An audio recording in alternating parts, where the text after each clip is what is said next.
Hello my dear friends, मैं अभी लोधी आप सभी का स्वागत करता हूं आपके अपनी जीके जीएस क्लासेस में। तो दोस्तों, आज के जो हम 20 इम्पोर्टेंट क्वेश्चनों के बारे में बात करने वाले हैं वो हमारे क्रांतिकारी महिलाओं के आंदोलन से रिलेटेड रहेंगे। और दोस्तों, जितने भी क्वेश्चन मैं आप लोगों को बताऊंगा वो सभी के सभी रिपीटेड क्वेश्चन हैं जो कि एग्जाम में पूछे जा चुके हैं। तो चलिए हम बिना समय गवाए अपनी वीडियो को शुरू करते हैं और देखते हैं फर्स्ट क्वेश्चन। हमारा फर्स्ट क्वेश्चन क्या बोलता है कि भारत की प्रथम महिला आईपीएस अधिकारी कौन बनी? ऑप्शन ए कल्पना चावला, किरण बेदी, किरण शर्मा या फिर काजल बेदी। तो दोस्तों, इसका जो राइट आंसर होगा वो होगा ऑप्शन बी किरण बेदी। किरण बेदी दोस्तों हमारी भारत की प्रथम महिला आईपीएस बनी थी, ठीक है ना। चलिए अगला क्वेश्चन क्या बोलता है। अगला क्वेश्चन का कहना है कि गौरा देवी कौन थी? तो दोस्तों, शिक्षिका थी, पर्यावरण विदुषी थी, व्यवसाय थी या फिर कैसी महिला थी? तो दोस्तों, आपको पता होना चाहिए कि गौरा देवी का संबंध किससे है? चिपको आंदोलन से। चिपको आंदोलन किसके अंदर आता है दोस्तों? पर्यावरण। तो यानी कि दोस्तों ऑप्शन नंबर बी इसका राइट आंसर हो जाएगा कि वो पर्यावरण विदुषी थी, ठीक ना। चलिए अगला क्वेश्चन देखते हैं हम कि अगला क्वेश्चन क्या है। वेरी मोस्ट इंपॉर्टेंट क्वेश्चन है, कई बार रिपीट हो चुका है कि गौरा देवी का जन्म किस वर्ष में हुआ था? तो दोस्तों 1888 में, 1920 में, 1925 में, 1924 में। तो दोस्तों गौरा देवी का जो जन्म है वो 1924 में हुआ था, ठीक ना। चलिए अगला क्वेश्चन देखते हैं। अगला क्वेश्चन क्या है दोस्तों कि गौरा देवी का जन्म किस स्थान पर हुआ था? उत्तराखंड में, मेघालय में, उत्तर प्रदेश में या बिहार में? तो दोस्तों वो हुआ था उत्तराखंड के किस में? लाता ग्राम में, ठीक ना। किस में हुआ था? लाता ग्राम में। तो लाता ग्राम, ग्राम भी आपको याद होना चाहिए, लाता ग्राम में, ठीक ना। चलिए अगला क्वेश्चन क्या है। अगला क्वेश्चन है कि विश्व महिला वर्ष कब घोषित किया गया दोस्तों?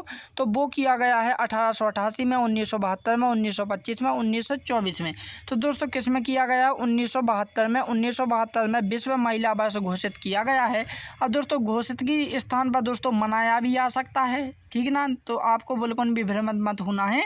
मनाया या स्थापना कोई भी या फिर किसी भी प्रकार से पूछे तो आपको 1972 ही लगाना है, ठीक ना। अगला क्वेश्चन क्या है हमारा कि सावित्रीबाई फुले का जन्म कब हुआ था? 1831 में, 1897 में, 1925 में या फिर 1834 में?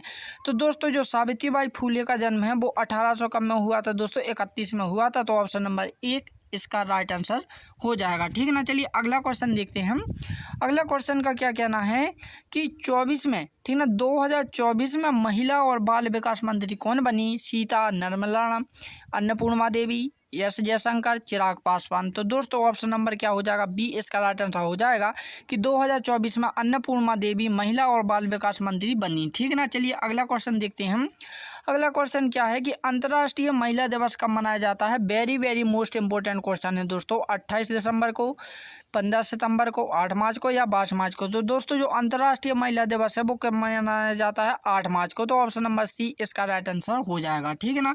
देखो दोस्तों, जो मैं आप लोगों को बता रहा हूँ, पहले हमने गौरा देवी के बारे में पढ़ा है, इसके बाद दोस्तों हमने अहल्याबाई के बारे में भी पढ़ेंगे। देखो अगला क्वेश्चन, तो मैं जितने भी क्वेश्चन बताऊंगा दोस्तों बाद में आपको उनके नोट और परिचय भी बताऊंगा, ठीक है ना।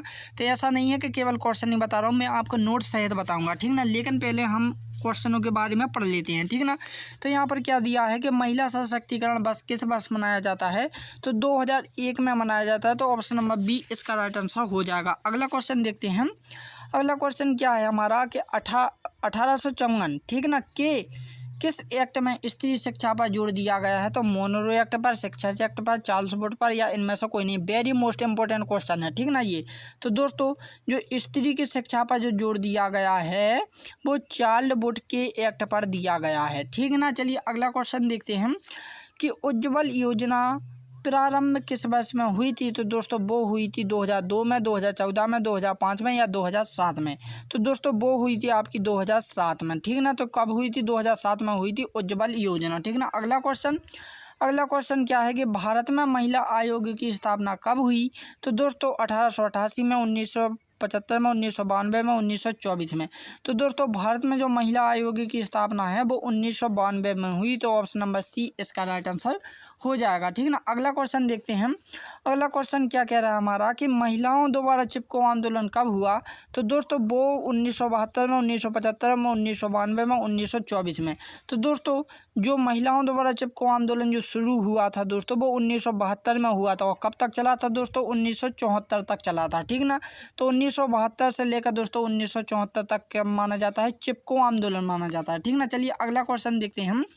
अगला क्वेश्चन क्या है दोस्तों कि भारतीय दंड संहिता की किस धारा में बलात्कार का वर्णन है? तो दोस्तों 42 में धारा 274 में, धारा 376 में, धारा 375 में।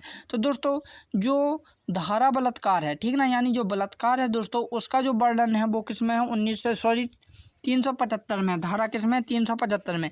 इसके हिसाब से दोस्तों क्या है कि एक्शन लिया जाता है। ठीक ना, जो कोई व्यक्ति दोस्तों बलात्कार करता है, कोई हरकत करता है किसी लड़की के साथ, स्त्री के साथ, बहन के साथ, तो दोस्तों उस पर क्या है 375 की धारा से क्या एक्शन लिया जाता है। लेकिन दोस्तों जब उसे दंड दिया जाता है, यानी कि दोस्तों दंड का मतलब है जैसे फांसी कैद में, तो वो 1976 में पहुंच जाता है, 376 में पहुंच जाता है। किस में पहुंच जाता है, 376 में। ठीक ना, लेकिन दोस्तों इसका जो राइट आंसर है वो है 375 में दंड संहिता दिया है। ठीक ना, यदि मृत्यु की बात करती है तो दोस्तों वो क्या हो जाती, 376 हो जाती। ठीक ना, तो याद रखें। नेक्स्ट क्वेश्चन क्या है कि अहिल्याबाई होलकर के नाम पर किस विश्वविद्यालय का नाम रखा गया है? तो दोस्तों इंदौर का, जबलपुर का, उज्जैन का या भोपाल का?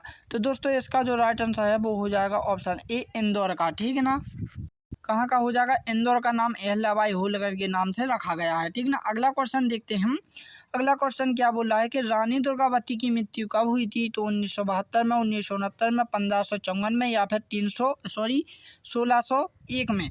तो दोस्तों इसका जो राइट आंसर हो जाएगा कि रानी दुर्गावती की मृत्यु जो हुई थी दोस्तों वो हुई थी 1564 में। वेरी मोस्ट इंपोर्टेंट क्वेश्चन है, कई बार रिपीट हो चुका है। ठीक है ना, तो संभल कर याद करना है आपको, वो नोट भी करना है। अगला क्वेश्चन देखते हैं हम। अगला क्वेश्चन क्या है दोस्तों, इंदिरा यूनानी का जन्म कब हुआ था? तो दोस्तों 1972 में, 1975 में, 1955 में, 1924 में। तो ये वेरी मोस्ट इंपोर्टेंट क्वेश्चन है दोस्तों, ये वर्तमान में भी हैं। ठीक है ना, वर्तमान में भी हैं। भारत की प्रथम बिजनेसमैन महिला थी दोस्तों, कौन, इंदिरा यूनानी। ठीक ना, और इनका जन्म दोस्तों 1955 में हुआ है, तो ऑप्शन नंबर सी इसका राइट आंसर हो जाएगा। ठीक ना, अगला क्वेश्चन देखते हैं हम। अगला क्वेश्चन क्या कह रहा है कि इंदिरा यूनानी को भारत सरकार द्वारा उद्योग एवं व्यापार के क्षेत्र में किस सम्मान से सम्मानित किया गया था? तो पद्म भूषण से किया गया था, तो ऑप्शन नंबर बी इसका राइट आंसर हो जाएगा। चलिए अगला क्वेश्चन देखते हैं हम। अगला क्वेश्चन क्या है कि झांसी की रानी लक्ष्मीबाई ने किस स्वतंत्रता संग्राम में भाग लिया था? 1856 में, 1857 में, 1890 में, 1920 में। तो दोस्तों इसका जो राइट आंसर हो जाएगा कि 1857 में झांसी की रानी ने भाग लिया था स्वतंत्रता संग्राम में। ठीक ना, अगला क्वेश्चन देखते हैं हम। अगला क्वेश्चन क्या है दोस्तों कि रजिया सुल्तान किस शासन में थी? तो वो थी दिल्ली सल्तनत में। अब दोस्तों एक चीज़ याद रखें कि यहाँ पर एक ऑब्जेक्ट और रहेगा दोस्तों क्वेश्चन, तो आपको याद होना चाहिए दोस्तों, जैसा कि मैं बोल रहा हूँ तो नोट कर लीजिएगा। यदि क्वेश्चन आपको इस प्रकार से बने कि भारत की प्रथम महिला शासक कौन थी? तो दोस्तों वो थी रजिया सुल्तान। ठीक ना, ये भी इंपॉर्टेंट क्वेश्चन बनता है, मैं टाइप नहीं कर पाया हूँ। ठीक ना, अगला क्वेश्चन देखते हैं हम कि मीराबाई के गुरु थे? तो कबीरदास थे, दयानंद सरस्वती, राजा राम मोहन या गोपाल गणेश अग्रवाल थे? तो दोस्तों मीराबाई के गुरु कौन थे? राजा राम मोहन राय थे। ठीक ना, चलिए अगला क्वेश्चन देखते हैं हम। अगला क्वेश्चन क्या है कि 1975 में पहला अंतर्राष्ट्रीय महिला सम्मेलन कहाँ हुआ? लंदन में, मुंबई में, नेपाल में या कोपेनहेगन में?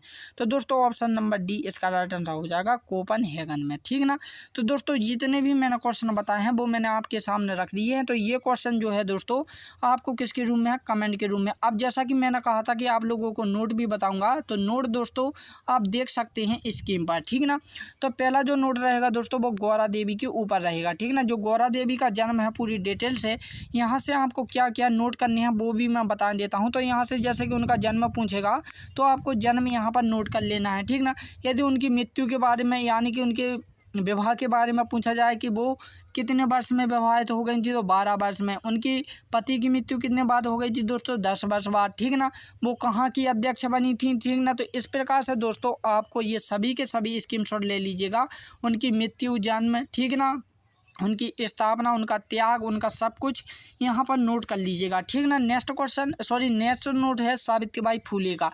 तो सावित्रीबाई फुले से भी दोस्तों जैसे कि उनका क्या है, उनका जन्म है, उनकी मृत्यु है, उनकी स्थापना है, ठीक ना, किस कारण से, कहाँ की प्रिंसिपल बनी, तो ये सभी के सभी आपको नोट कर लेने हैं, लेकिन आप इनका स्क्रीनशॉट लेते चलिएगा। ठीक है ना, चलिए अगला नोट क्या है? अगला नोट है अहिल्याबाई होलकर के। वेरी मोस्ट इंपॉर्टेंट क्वेश्चन है दोस्तों। तो यहाँ पर भी आप उनका जन्म, उनकी मृत्यु, उनकी स्थापना, ठीक है ना, उनका आप यहाँ पर सब कुछ कर सकते हैं जो जो आपके हिसाब से अच्छा लगे। ठीक ना, चलिए अगला नोट क्या है? अगला नोट है रानी दुर्गावती का परिचय। तो रानी दुर्गावती का परिचय भी दोस्तों वेरी मोस्ट इंपॉर्टेंट क्वेश्चन है। तो यहाँ से आपको मध्य प्रदेश किस में इनका जन्म हुआ, कितने सन में हुआ, ठीक ना, किस विश्वविद्यालय की स्थापना की है, किस विद्यालय के नाम से जाना जाता है, ठीक ना, कब इनकी मृत्यु हुई थी, कब इनका जन्म हुआ था, किससे शादी हुई थी, ये सब कुछ आपको क्या है यहाँ पर नोट कर लेना है, ठीक ना। अगला नोट किसके बारे में है, इंदिरा यूनानी के बारे में, ठीक ना। तो इंदिरा यूनानी के बारे में भी यहाँ पर मैंने संपूर्ण जानकारी लिखी है, मेन पॉइंट, तो आप नोट जरूर कर लीजिएगा। तो दोस्तों यदि आपको ये वीडियो पसंद आई हो तो प्लीज़ इस वीडियो को लाइक एंड शेयर जरूर कीजिएगा। यदि दोस्तों आप इस टाइप की वीडियो देखना चाहते हैं तो मेरे इस वीडियो को ज्वाइन कर लीजिए, यूट्यूब चैनल को ज्वाइन कर लीजिएगा, ताकि ऐसी वीडियो आप तक पहुंच सकें, ठीक ना। तो दोस्तों अब हम मिलते हैं अपनी अगली वीडियो में, तब के लिए जय हिंद जय भारत।